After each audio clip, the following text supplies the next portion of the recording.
Paramashivoham Om Nithyananda Paramashivoham Om Nithyananda Paramashivoham Om Nithyananda Paramashivoham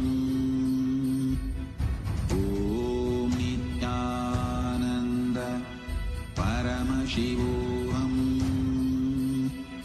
Om Nithyananda Paramashivoham Om Nithyananda Paramashivoham Om Nithyananda Paramashivoham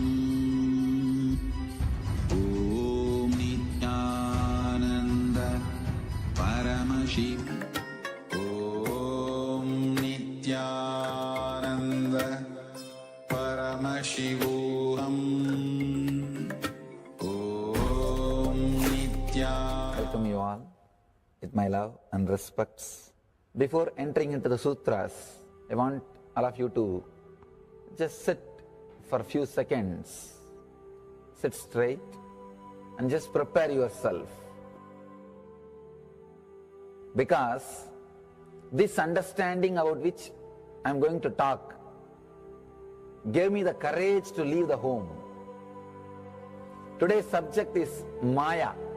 Actually, many times, the young age I used to think I should leave the home, go around, live a sannyas life.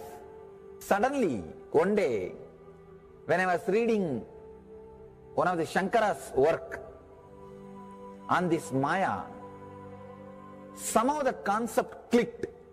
The word Maya cannot be translated into English. Thinking the lesser reality as the higher reality is what we call Maya. What you are seeing, you can't say this is illusion. No, this is not ultimate. Your understanding this is ultimate is illusion. The moment the click happened, I was ready not only to leave the house, decided to live like a Shankara. In the Vedic tradition, anybody wants to become enlightened has to leave their home. They have to become homeless. It is a basic condition for enlightenment. You can't be in your hometown. You have to start wandering, studying, because to enter into the ultimate truth, you need to have the courage to go behind wherever it leads. There is a beautiful sutra in Brahma Sutra, the first sutra of Brahma Sutra. It says, Atato Brahma Jignasa, let us inquire into the reality. It says, only a courageous person who is ready to go behind wherever truth leads can enter into this science. In those days, we had a beautiful system. When somebody becomes enlightened, he will go around and sit with all other scholars, pandits, learned people, and he will open up his understanding. The other person will open up his understanding. Whoever can take the other person to the deeper level of understanding will follow him. That's all. That is why exploring the truth into the deeper and deeper level has been made as a compulsory basic value for anybody who wants to explore the reality, explore into the truth. What we need to understand from this story, courage to go behind the truth, wherever it leads. Even they are ready to gamble with their life, but they are ready for truth.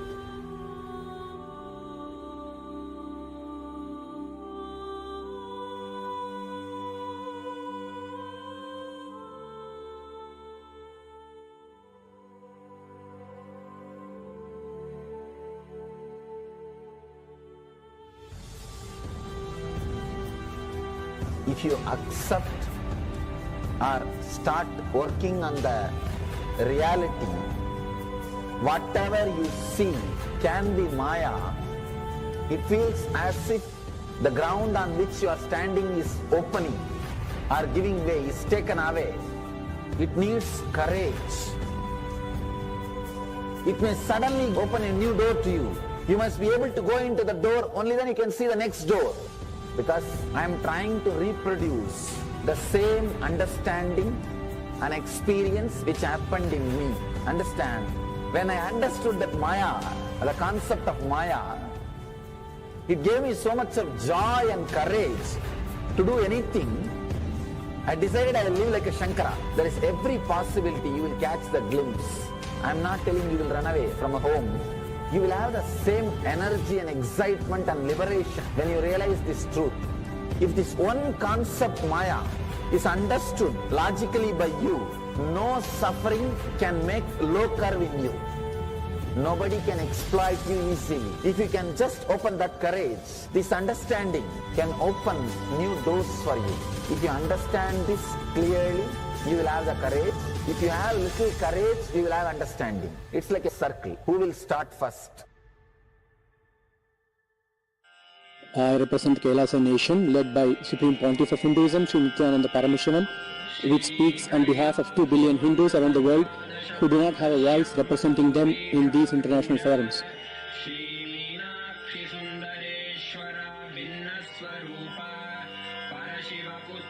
Alright, I'll start from my side first. I'll give the understanding. Let you add courage to it. Let's enter into the sutra. Illusions deceive, colors circumscribe, even divisibles are indivisible. Look becomes Shiva. Since the beginning of time and space, Bhagavān Paramashiva, the all-powerful, all-pervasive, and all-knowing ultimate superconscious existence, revealed in the Vedas and Agamas, the source scriptures of Hinduism, the truths about himself and the manifested universe and its multidimensional and simultaneously existing dimensions and worlds, also known as parallel universes or vertical time zones. Trutyani pratyayasyaartha kalo maya samudbhavaha. The Kala Tattva, which gives rise to the knowledge of various time zones and parallel universes such as Truti and others, is originated by Ananteshwara from the impure Maya. Bhagavān Paramashiva mentions that as we experience the various higher states of consciousness, we simultaneously experience the various time zones associated with them. We get transported to the parallel universes and experience the other dimensions of our own existence, of our own personality. Listen, Subarloka is all about stable bliss, absolute health and stable bliss. Maharloka is all about the highest peak possibilities. Jana Loka is the place where you can exist in multiple bodies at a time. You experience oneness as the super reality. Tapa Loka is that last struggle you go through.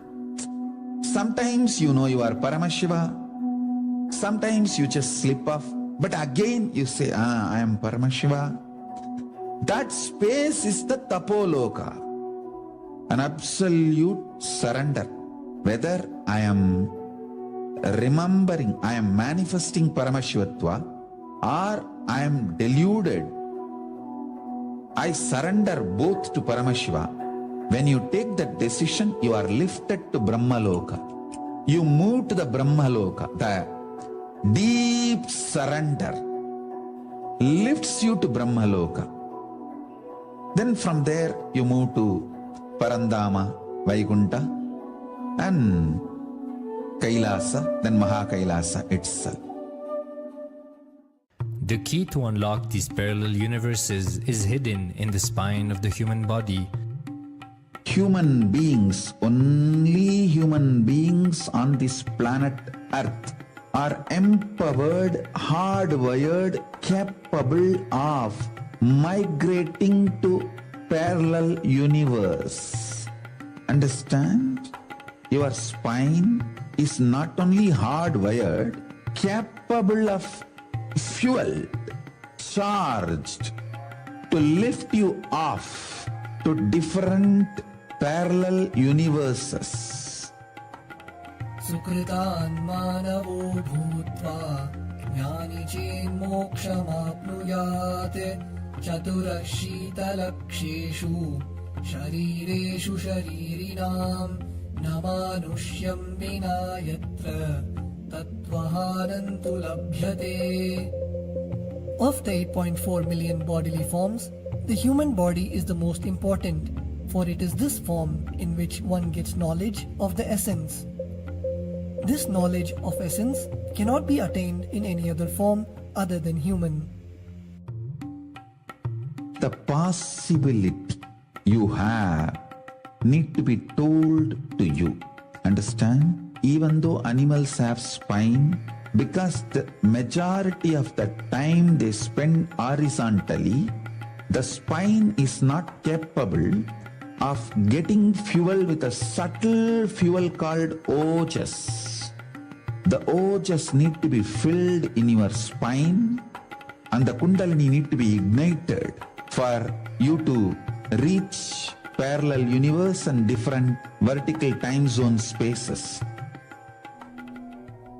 When our state of consciousness is raised, we start experiencing these higher lokas, allowing the various possibilities and powers available in these universes to start expressing in our own human body.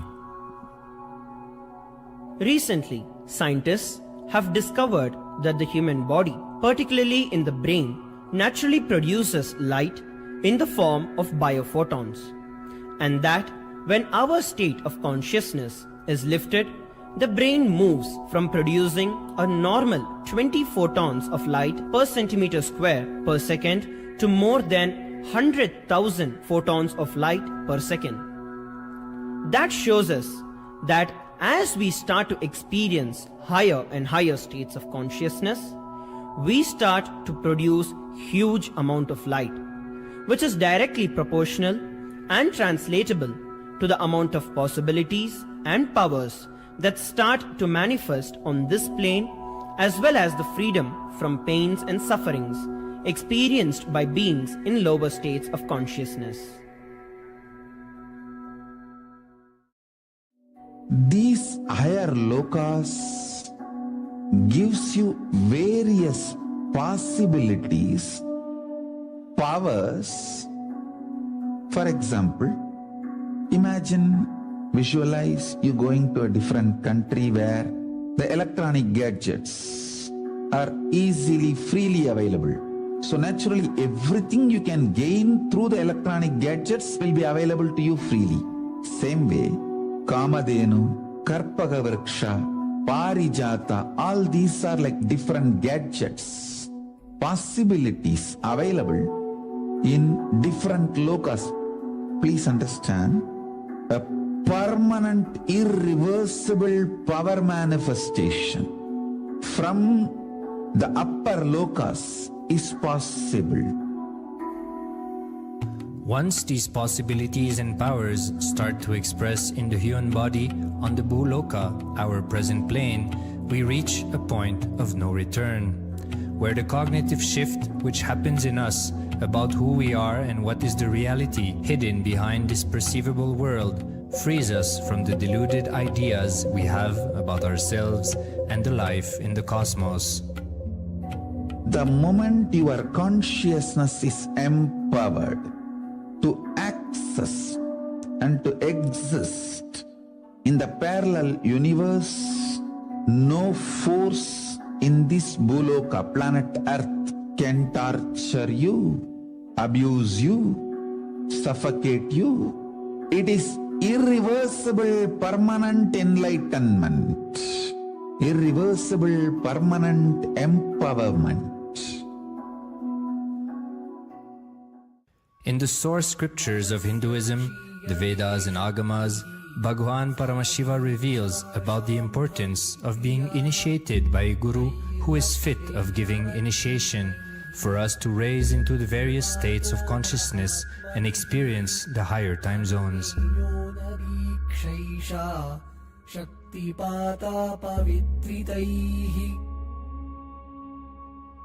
The potency of Anavamala, which veils the innate and essential nature of the soul, is set into the decaying phase by this specific activity.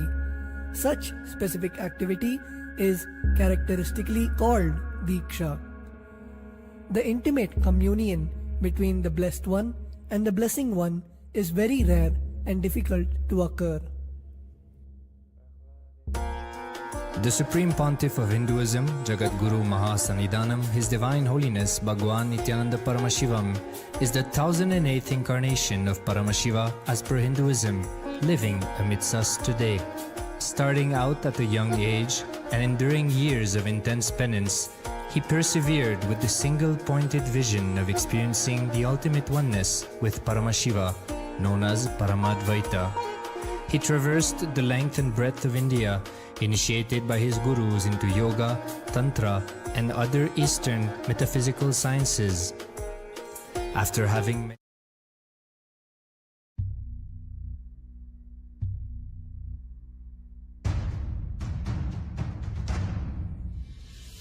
sit as Paramashiva, inhale and exhale deeply with 25 heads and 75 eyes and 50.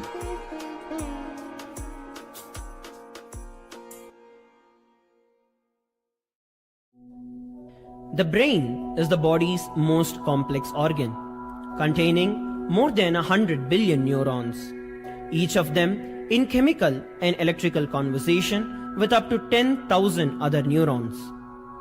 Its sheer capacity to process the various happenings of life is astonishing.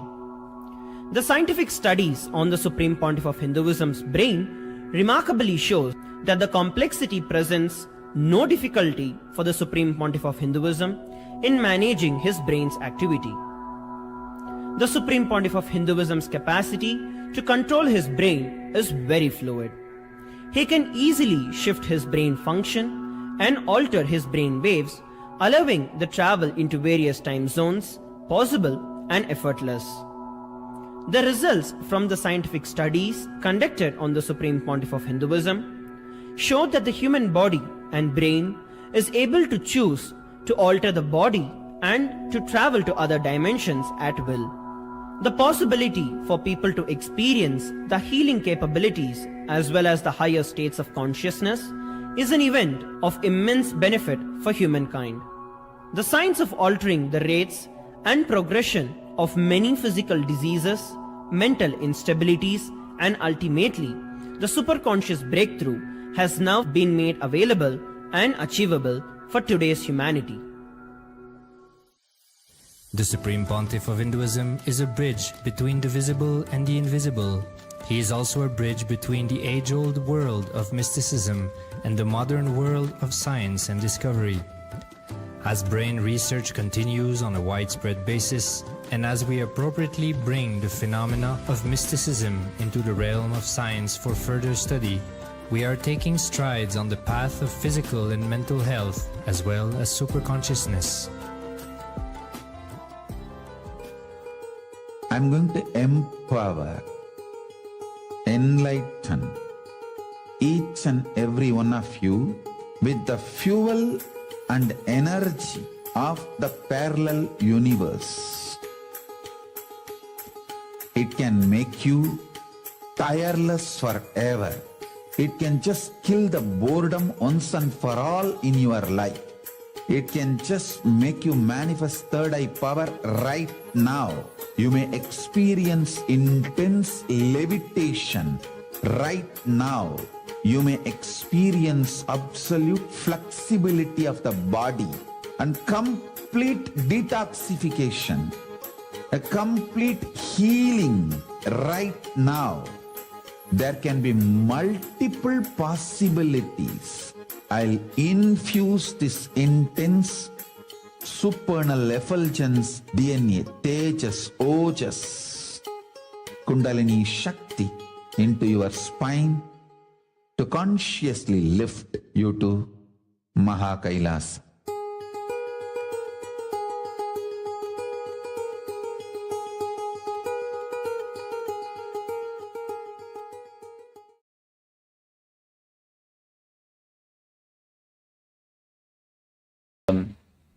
We welcome all the Paramashivoham participants to the first session of the day, Nithyananda Yoga. Let us all now settle down on the mats and sit in a comfortable Cossack position with our head, neck and spine in a straight line, hands in Namaskara Mudra in front of the heart center as we chant the Satguru Vandanam. Nityanandam Paramasukhadam Kevalam Jnanamurtim Dvandvatītam Gaganasadrusham Tattvamasyaadilaksham Ekam Nityam Vivalamachalam Sarvadhi Sakshibhutam Bhavatītam Trigunarahitam Sadgurum Tam Namami. Next, we will chant the Shiva Mula Mantra. Om Ham Haum Shivaya Namaha. 11 times, please follow along internally. Om Ham Hum Shivaya Namaha. Om Ham Hum Shivaya Namaha.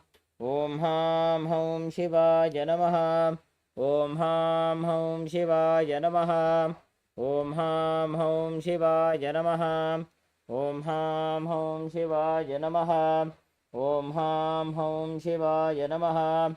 Om Ham Hum Shivaya Namaha. Om Ham Hum Shivaya Namaha. Om Ham Hum Shivaya Namaha. Om Ham Hum Shivaya Namaha. Om Ham Hum Shivaya Namaha.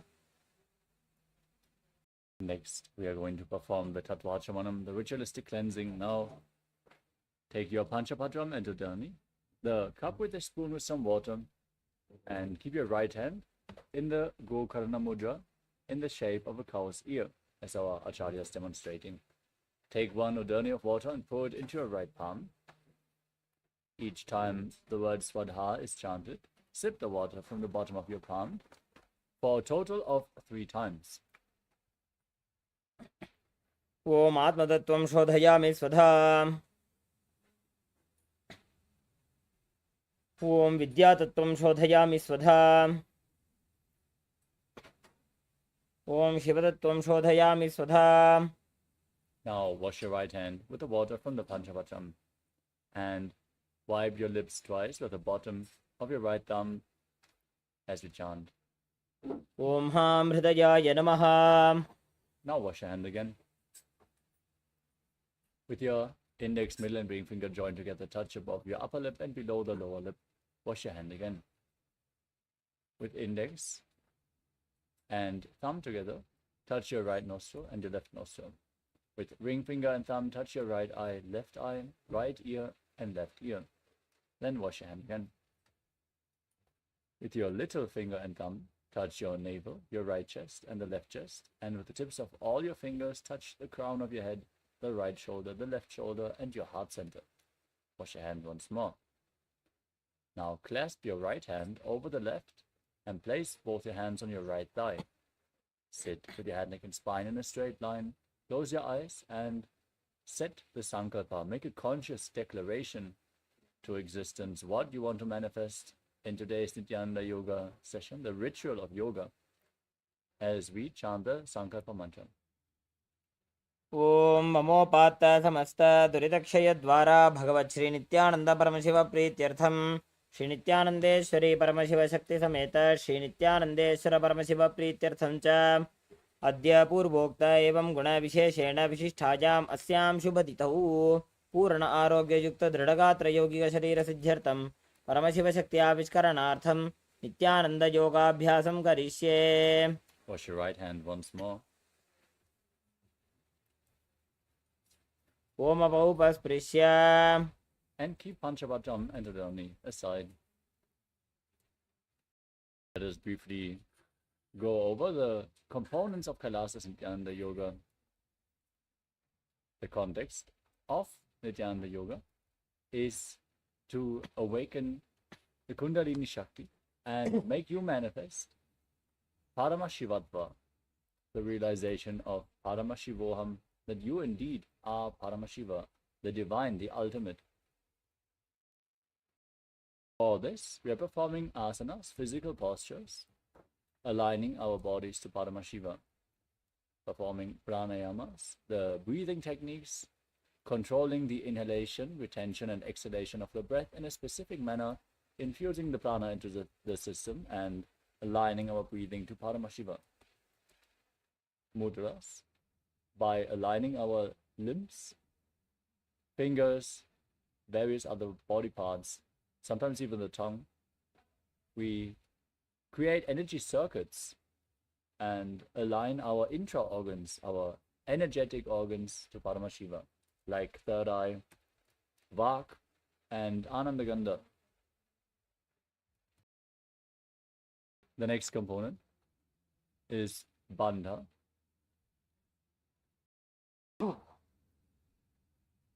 As we contract certain muscles and diaphragms within the body, we prevent the prana from seeping out and forcefully pull it up along the spine to the higher chakras, and then again hold it in the high energy centers. The bandhas we are going to perform are of various kinds. First, the Mula Bandha, the root lock, contracting the perineal floor and pulling it up.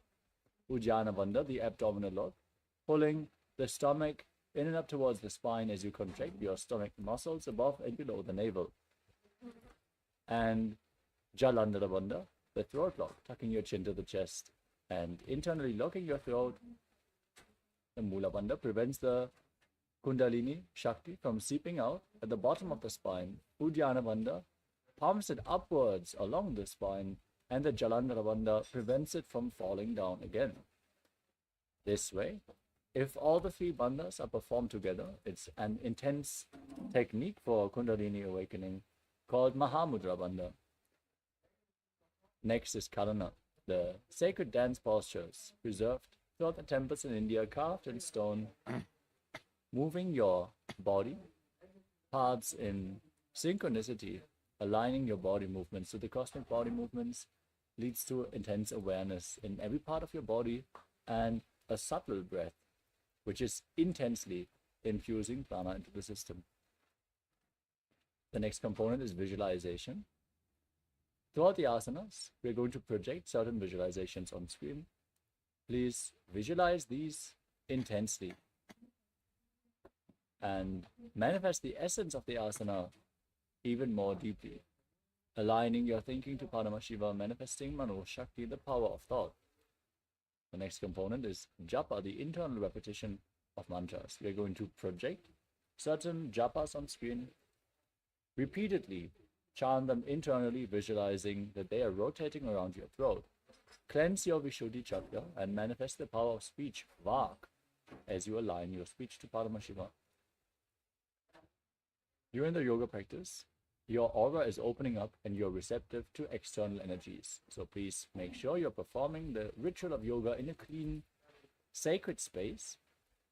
We are providing the high energy field by our Acharya here, chanting the sacred Sanskrit mantras, the scripture references for the asanas, and the words of Mahadeva himself.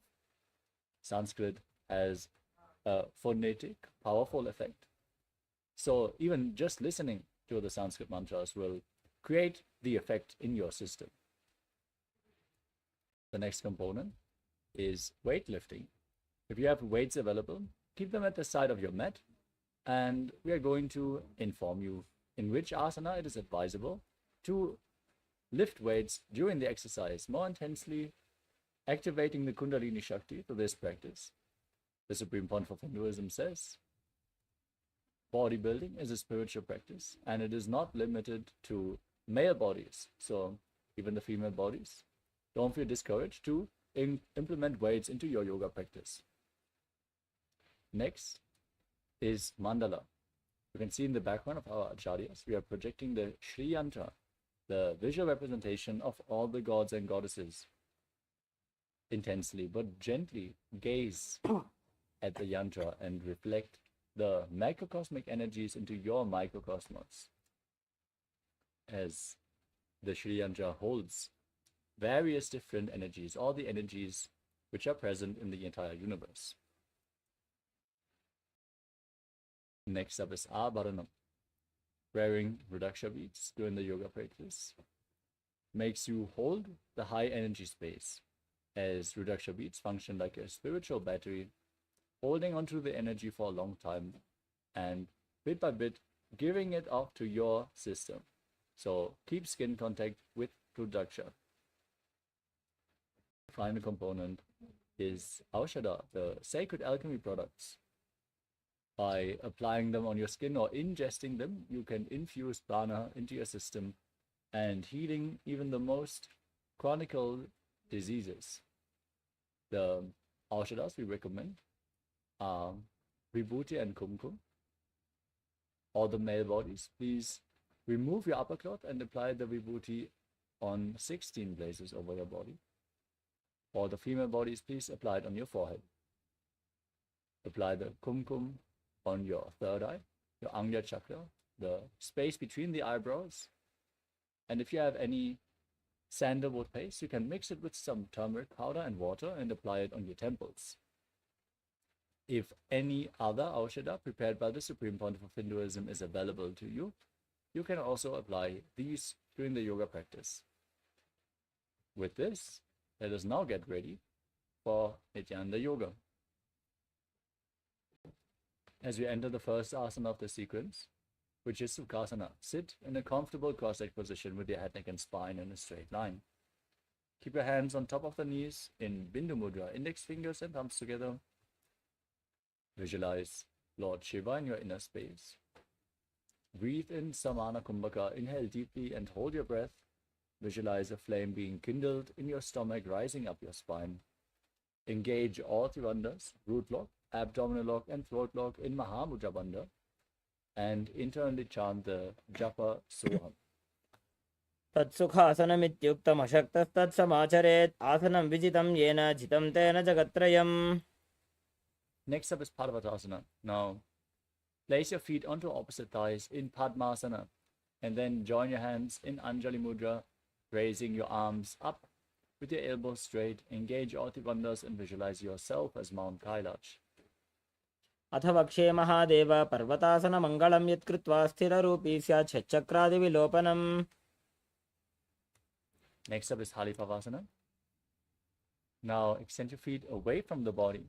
Join the soles of the feet together as you interlock your fingers behind your back in Parashamudra and lean forward and down, placing your forehead on the ground behind your heels. Gaze to your nose, engage Mahamudra Bandha and visualize Swamiji in your inner space. पूरवविधियाहु मे जानो उभयपकतली सम्पुटठानो पिष्टपच्छेदो भूकरल्यावो दक्षिणकरसो वामगहावो. Next up is Nagi Pavasana. Now keep the soles of the feet together and extend your arms out in front of you. As you cup your palms and place them on the ground in front of the feet, bring your forehead on the ground, gaze to your nose, engage your trivandhas and visualize yourself as a snake. पूर्वविधिपर्यागाने नीचौहौ विकहूनि भनास्यौ लगाई हाथ आगाने धरती लगावे पसारी दो हाथ की अंजोली करे. Now hold on to the big toes in Prana Mudra with index and middle fingers. Then stretch your legs forward and up, and then cross them into Padmasana.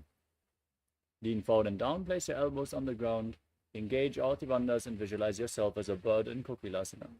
अथान्यदासनं वक्षे yen Sidho भवेन्नरः.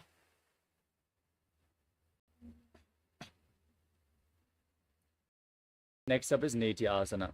Now sit in Ardha Padmasana with your knees and ankles stacked. Hold on to opposite elbows and start rotating your arms in a circular motion as you gaze to the tip of the nose, engage all trivandhas, and every once in a while change the direction of the movement as you visualize Swamiji in your inner space. कोड़ा बामा पादकी आशा माहिली सोज दक्ष चरण को बार लौता परिकुल्फ समोज. The next asana is Gajasana. Now place your hands flat on the ground, shoulder width apart, and raise your hips up high. Then scoop your head and chest forward and down again and again. As you engage Uddiyana Bandha, the abdominal lock, and Mula Bandha, the root lock, visualize yourself as an elephant. निब्जं पादाग्रे भूमौ कृत्वा लम्बी भूया मस्तकाग्रे निधाय. Next up is a Rikshasana from the same posture. Now place one heel into the ground and lift the other heel up, alternating the position of the feet again and again. As you engage Uddiyana Bandha and Mula Bandha and visualize yourself as a bear. एकैकं पादमाकुञ्च्य गजासनं कुर्यात् ऋक्षासनं भवति. Now rise up and stand on the tips of the big toes if you can. Bring your hands to the chest in Hridaya Mudra with index, middle and ring fingers joined together. Engage Uddiyana Bandha and Mula Bandha and visualize Swamiji in your inner space. केशेन पादयुगलं बद्ध्वा तिष्ठेत धोमुखः अथवा ईश्यावक्षे यत्कृत्वा सत्यवान् भवेत्.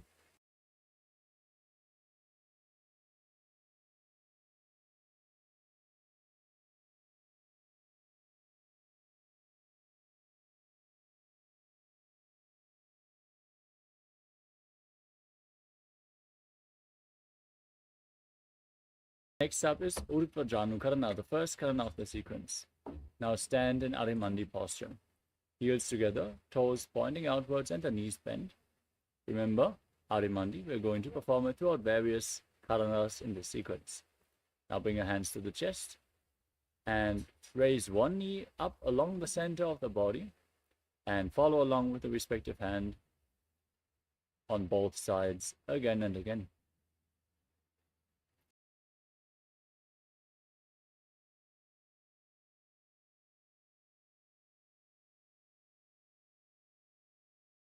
The next asana is Balalingasana.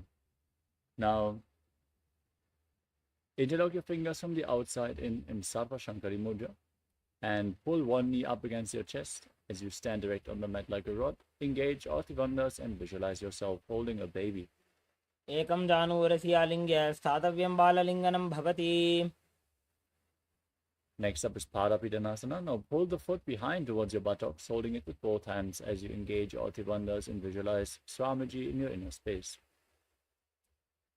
स्थित्वैकस्मिन् पादतले कराभ्यां वेष्टयेत्तनुं पृष्ठे संस्थाप्य यत्नेन पादपीडनमासनम्. Now hold the sole of the foot from the inside and kick the leg back and up. As you lean forward, extend your other hand in Bindu Mudra, engaging the Mula Bandha and visualizing yourself as Lord Nataraja in Natarajasana. उत्तानपादं क्रौञ्चं च मरीचिं वीरभद्रकं नटराजं त्रिकोणं च सुप्ताङ्गुष्ठप्रसारणे.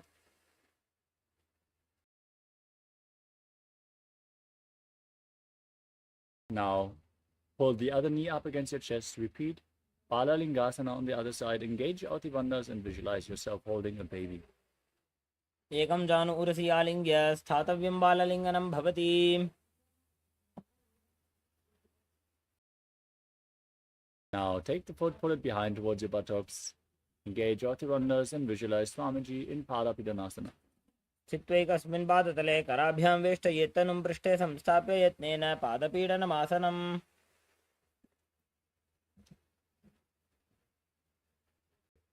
Now hold the sole of the foot and kick it back and up as you lean forward, repeating Natarajasana on the other side as you visualize yourself performing the cosmic dance as Lord Nataraja.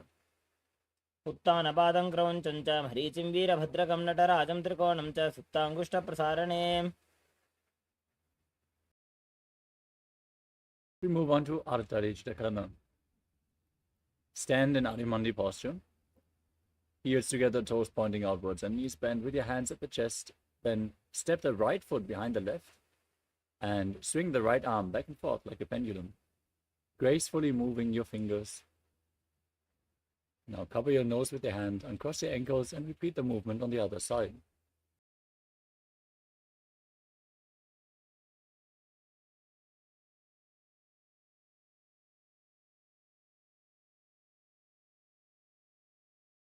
Next up is the skeleton dance. Now, visualize your bone structure and shake your body intensely. Dance wildly as you hold on to the visualization of your skeleton. You're just a skeleton. There's no muscles, no blockages, just bones. And shake your bones.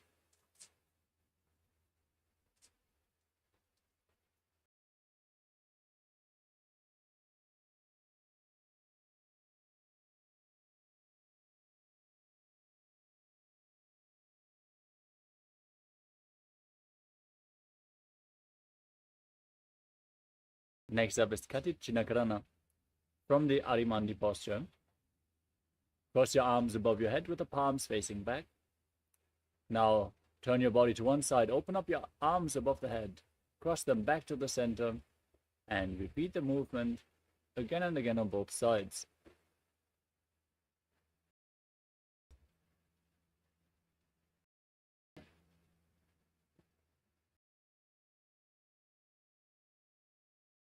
Next up is Tadasana. Now stand on the tips of your toes and raise your arms up above your head. Keep the arms parallel, palms facing each other as you engage all three bandhas. Visualize yourself as a palm tree and internally chant the new japa, Shivoham. महामुद्राबद्ध कोनो ताड़ासन विभेदकान् विनोत्तानं सदा कुर्यात् अंतर्वत्नीपति प्रिया. The next asana is Uttanasana.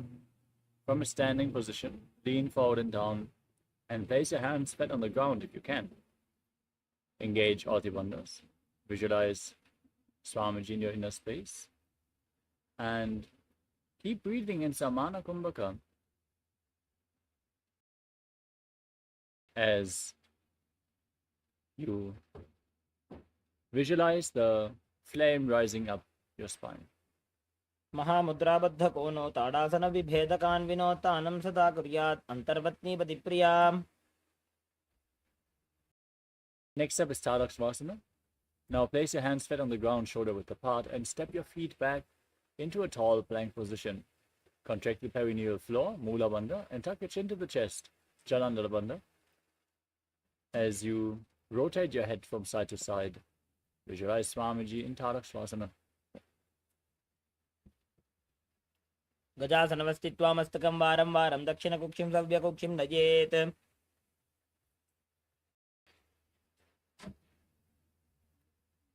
Now lower your body down onto your stomach. Keep your hands next to your chest and point your toes back as you lift your head and chest up by the strength of your lower back. Open your mouth widely in Bhujangani Mudra, inhaling through the hollow of your throat as you visualize yourself as a cobra in Bhujangasana. अंगुष्ठनाभिपर्यन्तम् अधो भूमो विनिन्यसेत् कराभ्यां च धरां धृत्वा ऊर्ध्वशीर्षफणीवहि.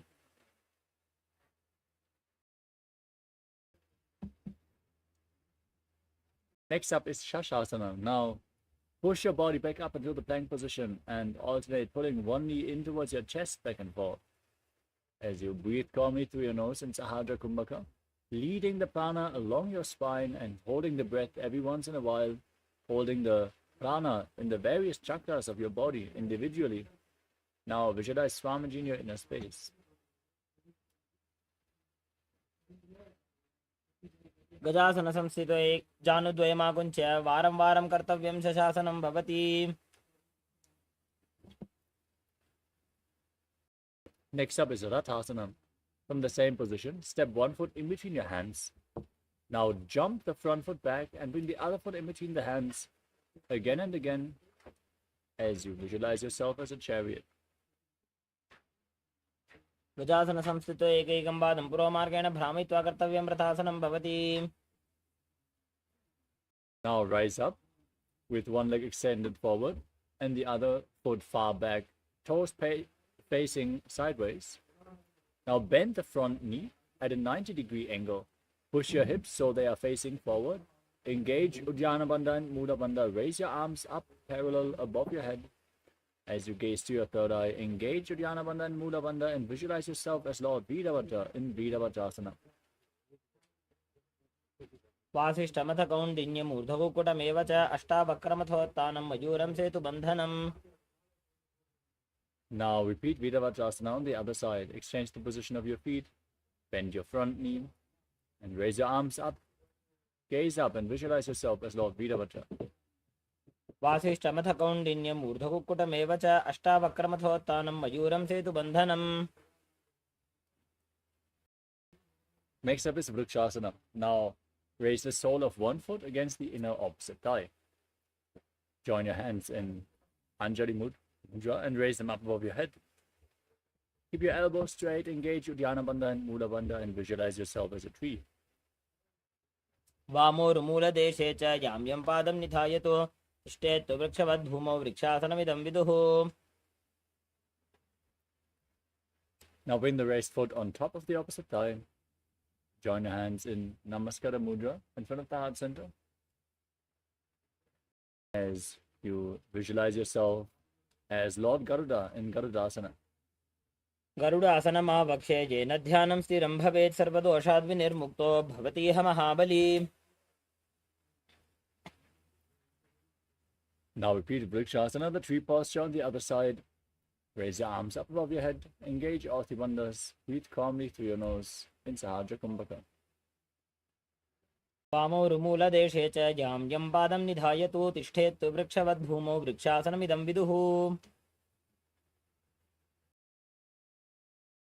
Now repeat Garudasana on the other side. Bring the other foot on the opposite thigh. Join your hands in Namaskara Mudra. Visualize yourself as Lord Garuda with big wings on your back. गरुडासनमावक्षे येन ध्यानं स्थिरं भवेत् सर्वदोषाद्विनिर्मुक्तो भवतीह महाबली.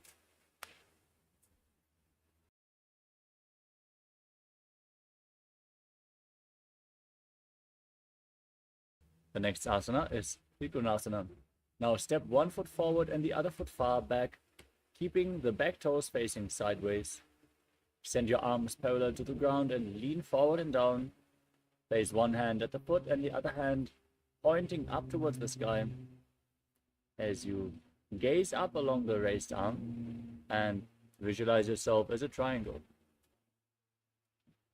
उत्तानपादं क्रौञ्चं च मरीचिं वीरभद्रकं नटराजं त्रिकोणं च सुप्ताङ्गुष्ठप्रसारणे. Now rise back up, rotate your feet and lean down to the other side. Gaze up as you repeat Trikonasana, the triangle posture. उत्तानपादं क्रौञ्चं च मरीचिं वीरभद्रकं नटराजं त्रिकोणं च सुप्ताङ्गुष्ठप्रसारणे.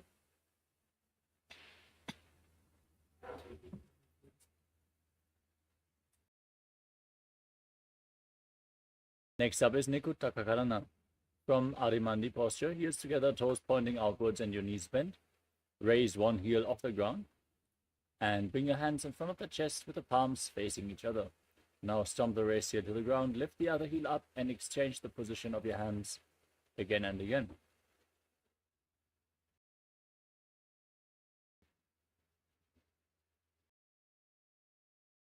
Move on to Angushtasana. Now lower your body down onto raised heels. Keep the toes tucked. Join your hands in Namaskara Mudra in front of your chest.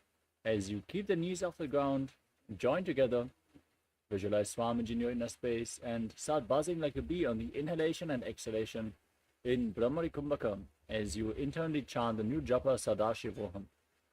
कबन्धासनमित्याहुः गोरक्षासनमेव च अङ्गुष्ठमुष्टिकं ज्ञेयं ब्रह्मप्रासादितं तथा.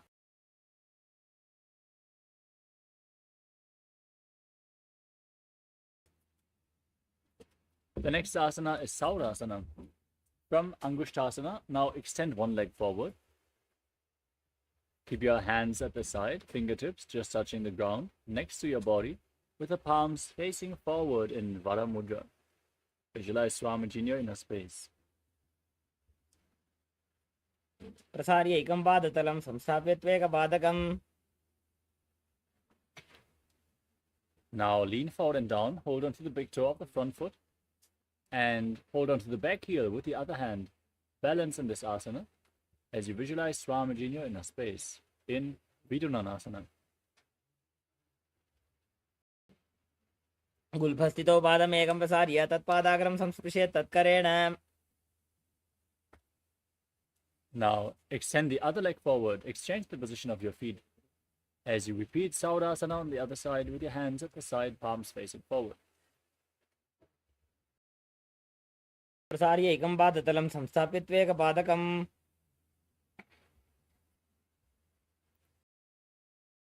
Now lean forward and down. Hold on to the big toe and the back heel.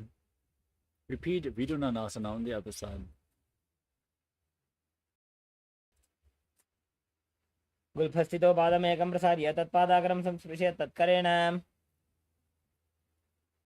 Next up is Brahma Jhadankushasana. Now step both your feet in, sit on raised heels, separate your legs and place your hands on top of the knees with the palms facing up.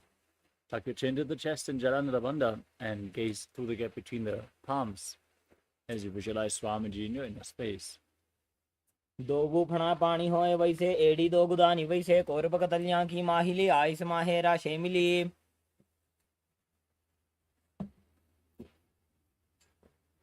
Next up is Kapilasana. Now drop your knees on the ground.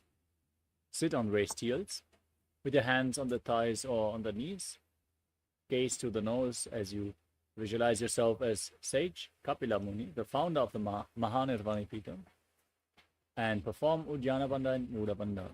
उभय पगतली समठहरावे तिनको माहिली core मिलावे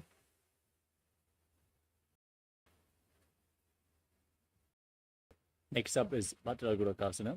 Now maintain the same sitting posture, but shift your gaze up towards your third eye, your visualization to Swamiji, and the Bandha to the Muda Bandha.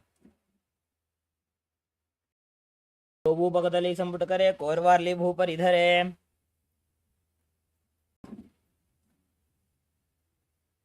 Next up is Suryasana. As you raise your knees off the ground, bring the soles of the feet together and separate your knees widely. Then join your hands in Padma Mudra as you raise your arms up above your head and gaze through the gap between the palm.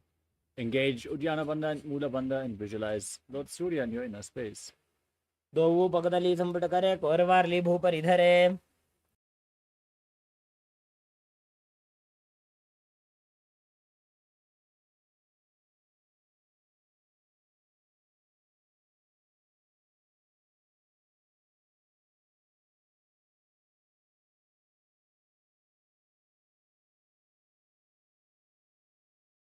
Next asana is Mandukasana.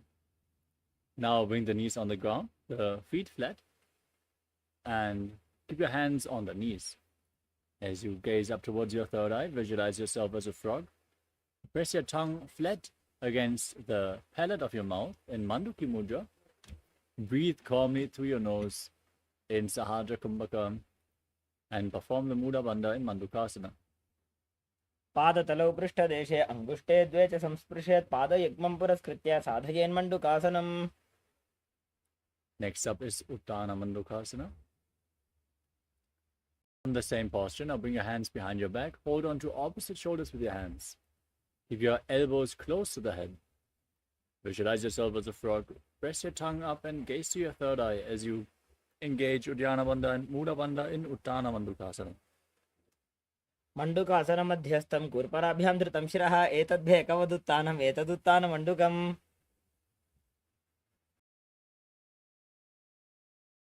Next up is Simhasana. Now cross your feet and sit on the heels. Keep your hands on top of the knees. Visualize yourself as a lion as you gaze to the nose, stick your tongue out and exhale forcefully again and again. दक्षिणं सव्यगुल्फेन दक्षिणेन तदेतरं हस्तौ जान्मौ संस्थाप्य स्वाङ्गुलीश्च प्रसार्य च Next up is Padadasana. Now, with the knees separated, bring the soles of the feet together, toes pointing backwards and sit on your heels. Now, cross your arms behind your back, hold on to the big toes in Prana Mudra as you gaze to your nose. Tuck your chin to the chest and visualize Swamiji in your inner space. Return to buzzing like a bee in Brahmari Kumbhaka. गुल्भौ च वृषणस्याधो व्युत्क्रमेण समाहितः पादाङ्गुष्ठौ कराभ्यां च धृत्वा च पृष्ठदेशतः. Next asana is Kakabhushandi asana. Now place your feet flat on the ground and separate your knees as you bring your arms in and around the raised knees and reach for your hands behind your back. Interlock your fingers in Parasha Mudra as you gaze at the nose and visualize yourself as a crow. प्रथमे वेसकुक्कुटठाने द्वौ हातपकमीच आने. Next up is Kani Pavasana. Now place your hands flat on the ground, shoulder width apart. Bring your knees onto your arms towards your armpits. Then raise your hips, lean forward and lift your legs off the mat, balancing on your arms as you visualize Swamiji in your inner space. आसन को गुण आशीर्षिता होई तो आछी होई. The next asana is Kapali asana. With your hands flat on the ground, place your head on the mat as well, forming a triangle between your hands and your head.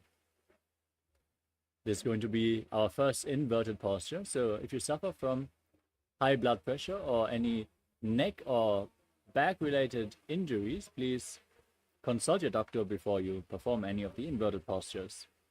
As you lift your legs off the ground and straighten them up all the way, gaze to your nose and visualize Swamiji in your inner space, still buzzing like a bee. शीश शीशा धरती टेगी पकड़ो वो मिलिवा ऊंचा को करे. Next up is Parsvamayurasana.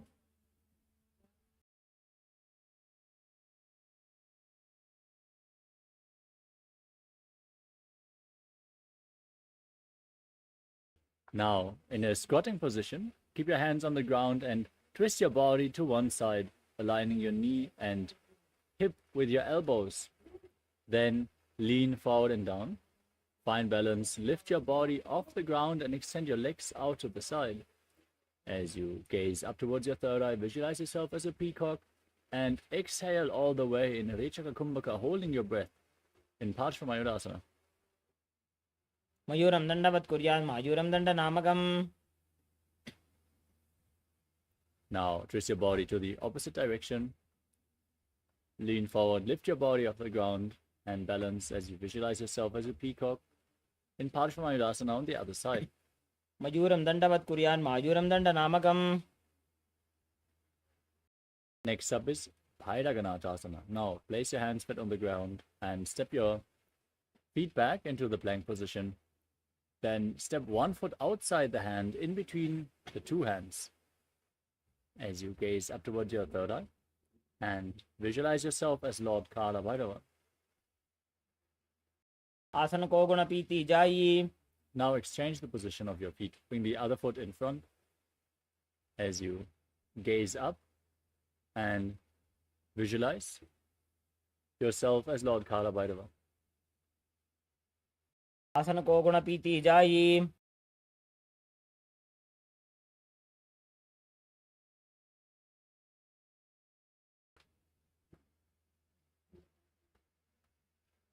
The next asana is Unmukha Pitasana. Now step your feet back again and place your forearms on the ground.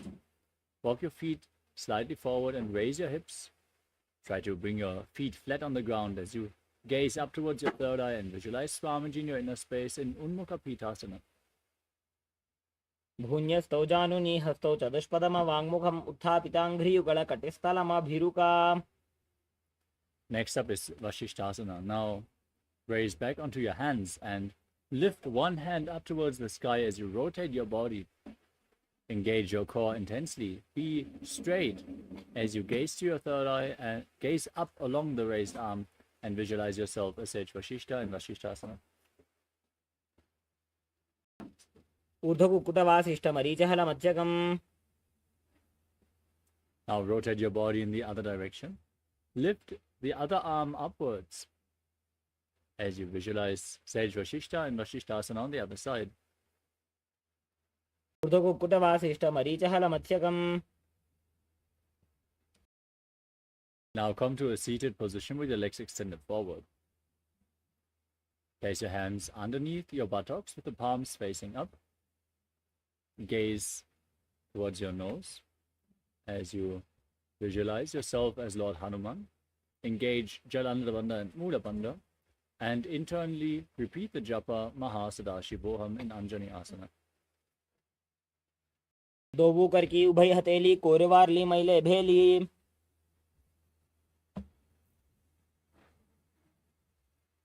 We move on to Paschimottanasana.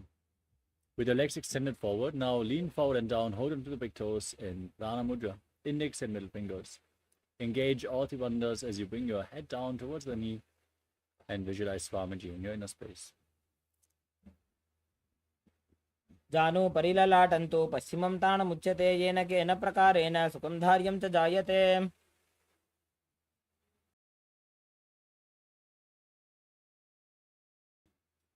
Next up is Ugrasana. With your knees slightly separated, interlock your fingers behind your head and lean forward and down. Bring your head in between the knees, the elbows outside the knees. Squeeze your body intensely as you engage all the bandhas and visualize Kali in your inner space in Ugrasana.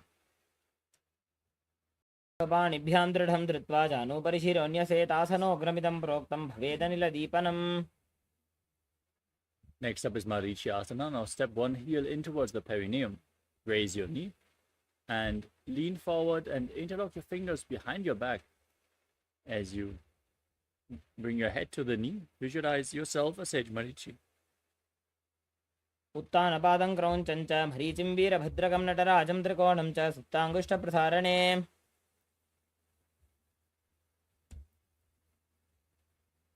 Now from Marichyasana, drop the raised knee to the side. Keep the heel at the perineum as you lean forward and down. Hold on to the front foot with both hands. Gaze to the nose. Exhale all the way. Visualize Swamiji and engage Mahamudra Bandha in Mahamudrasana. महामुद्रां प्रवक्ष्यामि तन्त्रेऽस्मिन् मम वल्लभे यां प्राप्य सिद्धा सिद्धिं च कपिलाद्याः पुरागताः.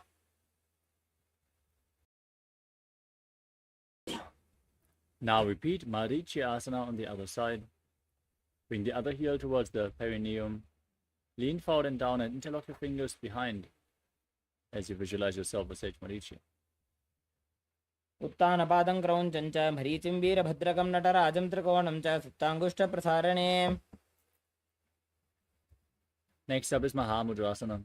On the other side, drop the knee to the side, lean forward and down, engage all the bandhas and visualize Swamiji.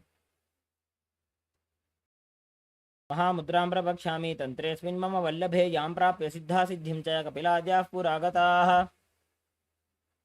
Next up is Bhadrasana 2. Now, bring the soles of your feet together in front. As you hold your feet firmly with both hands, push the knees down towards the mat by the strength of your groin. Gaze up towards your third eye and visualize Swamiji in your inner space. गुल्फौ तु वृषणस्यादः सीवन्त्याः पार्श्वयोः क्षिपेत्. Next up is Gvalipavasana. Now extend your feet away from the body. Keep the soles together and place your hands on the respective knees. Tuck your chin to the chest in Jalandhara Bandha. Gaze to the nose and visualize Swamiji in your inner space.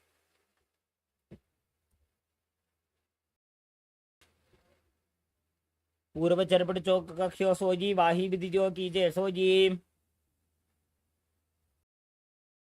Next up is Joni Asana. Now, with the soles of the feet together, bring your heels closer towards your perineum.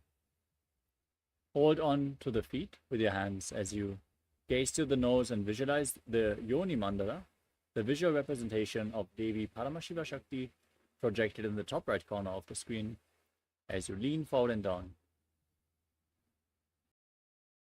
दो पगतली संपुट करे AD मेडके Dhing धरे. Next up is Midakipavasana. Now extend your feet away from the body. Keep the heels of the feet together and the soles apart as you bring your forehead on the ground behind the heels and place your hands on the ground extended away from the body. Gaze to the nose and visualize Swamiji.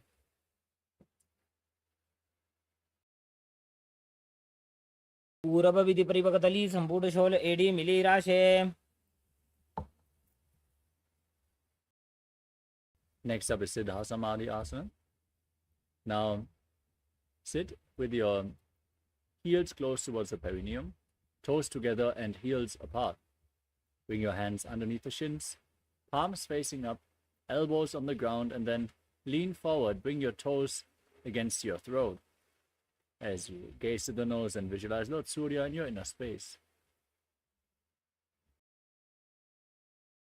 दो पगदली संपुट करे 16 made आगा में धरे अंगुल 8 अंतर और आशे AD को ऐसे विदिदाशे. Next up is Chinakipavasana. Now bring the feet back in towards the perineum.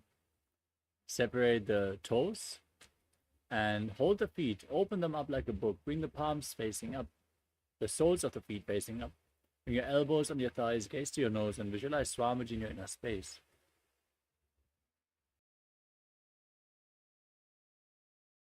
दो पगा की एडी धरती मगिवा मेढ़ लगावे.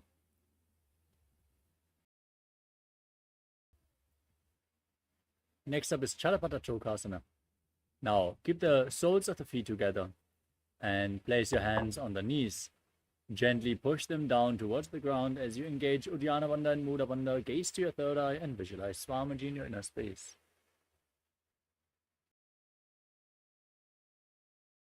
दो पगदली संपुट धारे आगा ने कर जार पसारे.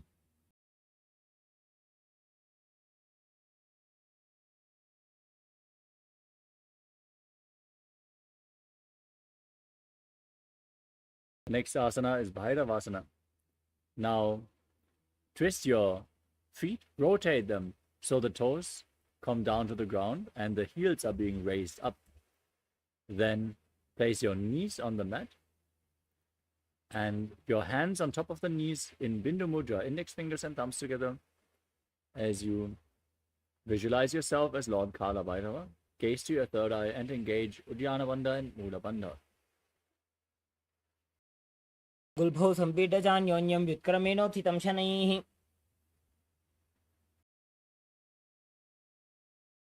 The next asana is Samanasana.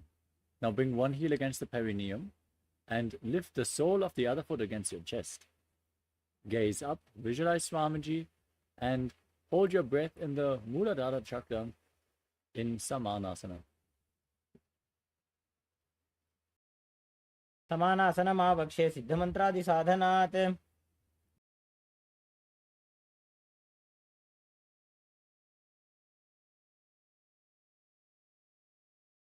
Now lift your foot up over top of the respective shoulder and extend the opposite leg forward as you keep your hands at the side for balance.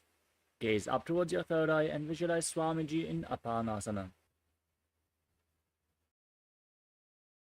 Now bring the other heel against the perineum.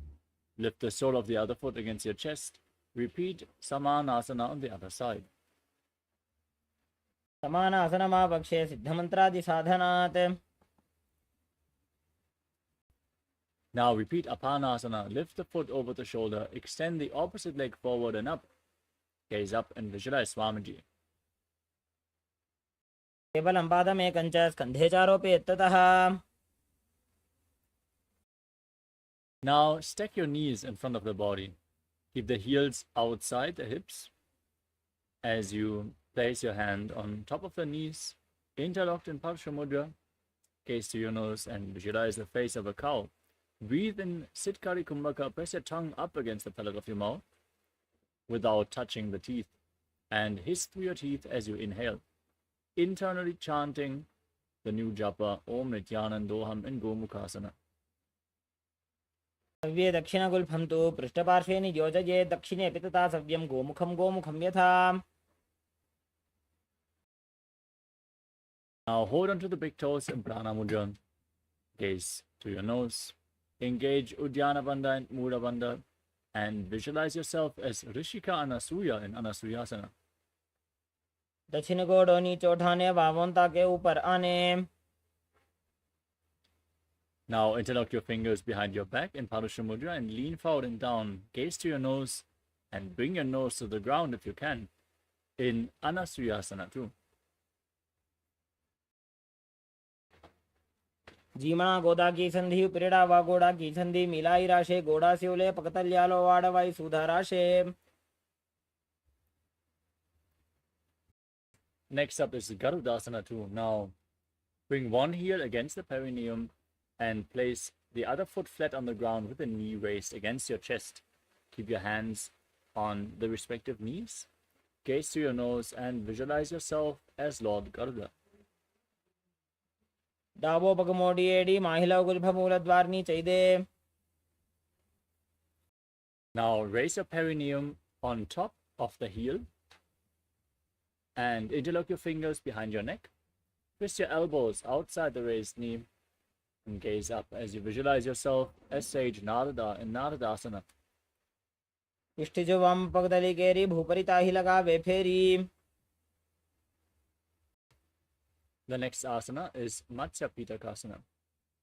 Now place one foot on top of the opposite thigh and raise the opposite knee. Hold onto the shin and the big toe of the opposite leg as you gaze to your nose and visualize Matsya, the fish avatar of Lord Vishnu. वामेन वामाङ्गुष्ठन्तो गृहीतं मत्स्य पीठकं योनि वामेन सम्पीड्य मेढ्रादुपरि दक्षिणम्. Next up is Gomukhasana on the other side.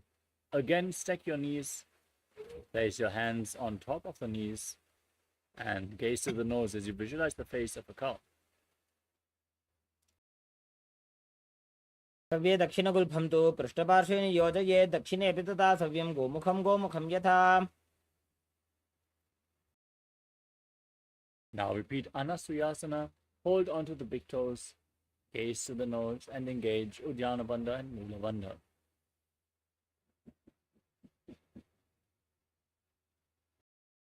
दक्षिण गोड़ नीचे उठाने बाहों ताके ऊपर आने. Interlock the fingers behind your back. Lean forward and down as you bring the nose to the ground. Repeat Anasuyasana 2. जीमणा गोदा की संधि उपरिड़ा वा गोड़ा की संधि. Now repeat Garudasana 2. Place one heel against the perineum, the opposite knee raised, hands on the knees, visualizing yourself as Lord Garuda. डावो पगमोडी एडी माहिलो गुल्फ मूलद्वारनी चैदे.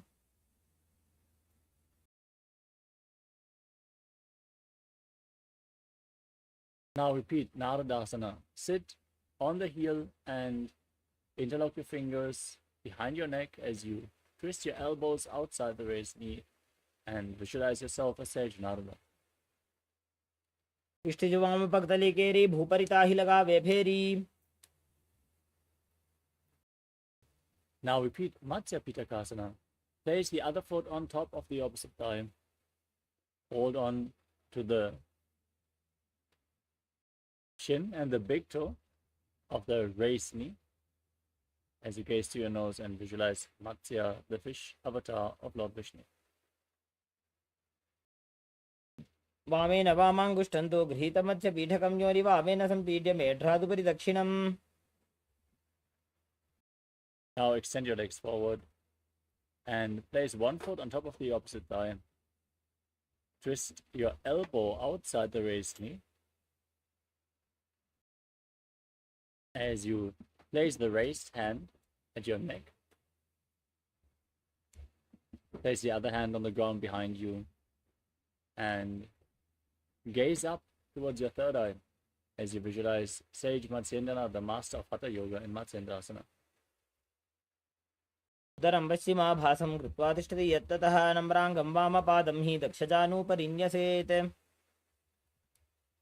Now, from Matsendrasana, extend your front arm down towards the foot. Hold onto the big toe in Prana Mudra as you place the other hand on the respective ear, visualizing yourself as a camel in Kubasana. आसन को गुण झोलो जाए. Now, hold onto the front foot, place the back hand down on the ground, twist your spine even further, gaze to your third eye and visualize Sage Matsendranath, the master of Hatha Yoga in Matsendrasana 2. मत्स्येन्द्रपीठं जलरप्रदीप्तिं प्रचण्डरुक्मण्डलखण्डनास्त्रम्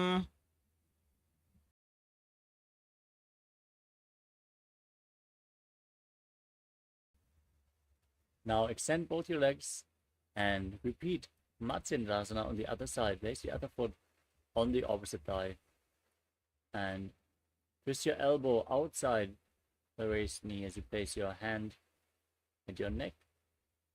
If you can, step the raised foot over top of the opposite knee, intensifying the asana as you gaze to your third eye and visualizing Sage Matsyendranath and Matsyendrasana. उदरं पश्चिमाभासं कृत्वा तिष्ठति यत्ततः. Next up is Kubhasana. Now extend the front arm down towards the foot, hold onto the big toe in Prana Mudra as you place the other hand on your ear and visualize yourself as a camel.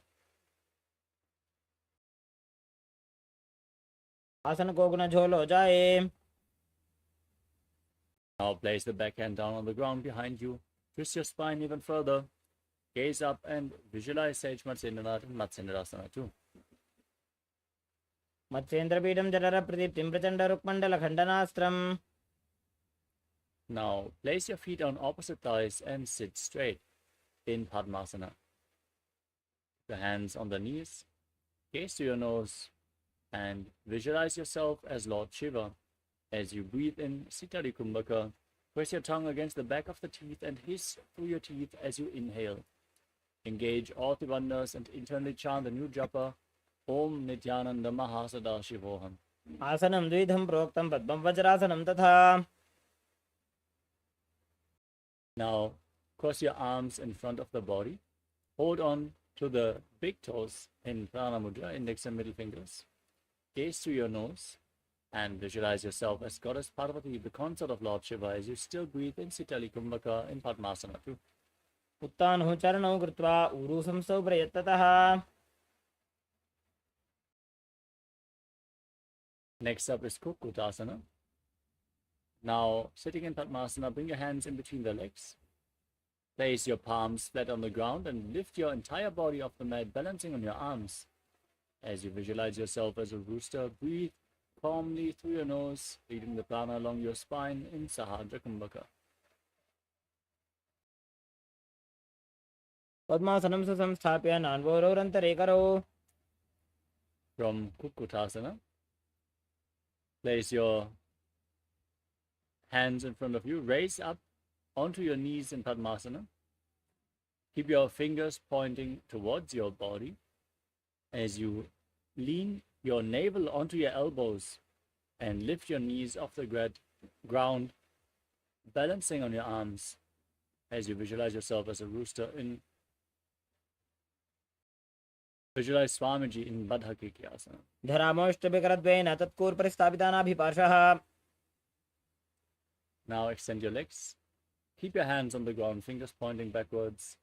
Navel on your elbows. Lean forward, find balance, and lift your legs off the mat straight as you visualize yourself as a peacock in Mayurasana. अथ वक्षे Mahadev मयूरासनमुत्तमम्. Now place your body down, flat on the ground. Bring your feet on the mat with the toes pointing outwards, heels on the ground. Interlock your fingers around your neck and place your forehead on the ground as you visualize yourself as a crocodile in Makarasana. अध्यासशेते हृदयं निधाय भूमौ च पादौ च प्रसार्यमानो. Now place your hands on the ground next to your shoulders and lift your legs off the mat.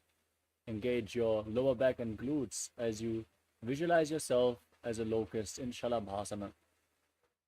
अध्यासशेते करयुग्मवक्षो भूमिमवष्टभ्य करयो स्थलाभ्याम्. Now bend your knees, hold onto the feet and pull them outside the hips down on the ground as you visualize yourself as a camel in Ushtrasana. अध्यासशेते पदयुग्मव्यस्तं पृष्ठे निधायापि धृतं कराभ्याम्. Now kick your legs back and up, still holding onto the feet as you lift your head and chest as well. Gaze to your third eye and visualize yourself as Pinaka, Lord Shiva's bow in Dhanurasana. प्रसार्य पादौ भुजदण्डरूपौ करौ च पृष्ठे धृतपादयुग्मम्. Next up is Bhagasana. Come to a kneeling posture. Bring your heels outside the hips. Sit on the ground with the toes touching behind your back.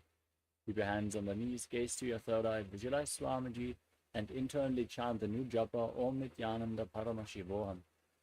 उल्टा मोड़ी पाव दो वैसे बहुरो जुगति करे एक ऐसे. We're now going to move on to the next inverted posture of the sequence. So set yourself up in front of a wall.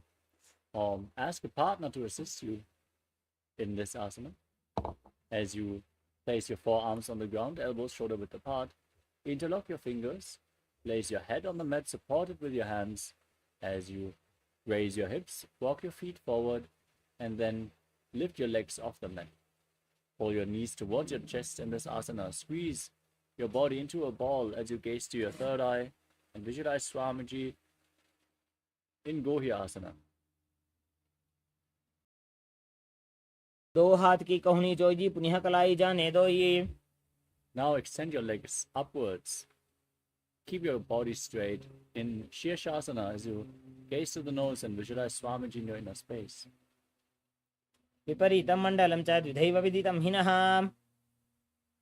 Gently lower your body down.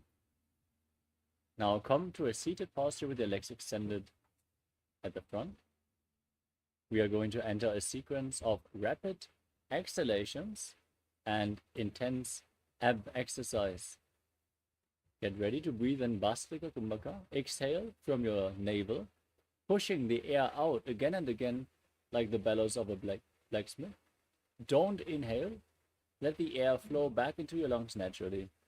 Hold onto your calves and lift your legs up vertically in front of you as you visualize Swamiji in Bodhi Asana. दो हाथ पग बाहर आने घोड़ा तरे का कसी ठाने.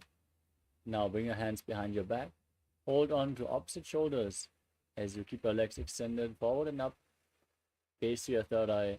Exhale rapidly and visualize yourself as a maze in Bhadikasana. उत्तानं शयनं कृत्वा पादौ मिलित्वा प्रसार्य. Now extend your arms out forward.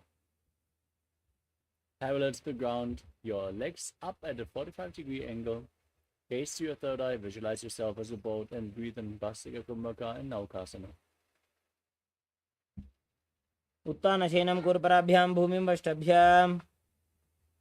Now scoop your hands below the feet and pull them against your chest. As you gaze to the nose, breathe rapidly in Bhastrika Kumbhaka and visualize yourself as Lord Rudra in Rudrasana. पगतली संपूर्ण करी हाथस्य पग ऊंचाई. Now breathe calmly. Lay down on your back and keep your feet flat on the ground with the knees raised. Place your palms on the ground behind your heels and push your hips up as you engage the Mula Bandha and the Jalandhara Bandha, the throat lock. As you breathe in Mocha Kumbhaka, push the air out as you keep the Jalandhara Bandha engaged during the exhalation. Gaze to your nose and visualize Swamiji in Unmukha Pitasana too. ऊर्ध्वे च जानूनि कृत्वा शवित्वोर्ध्वमुखं तथा. Now lay down flat on your back. Keep your hands at the side of the hips, palms facing up. Perform the Shakti Charan Mudra. Forcefully pull the Kundalini Shakti up along your spine from the Muladhara all the way to the Sahasrara Chakra. Relax. Visualize your body is dead. And the Supreme Pontiff of Hinduism, Swamiji, is liberating you as you internally chant Om Nithyananda Paramashivoham in Shivasana. उत्तानं शववद्भूमौ शयनं तोषवासनं. शवासनं श्रान्तिहरं चित्तविश्रान्तिकारणम्.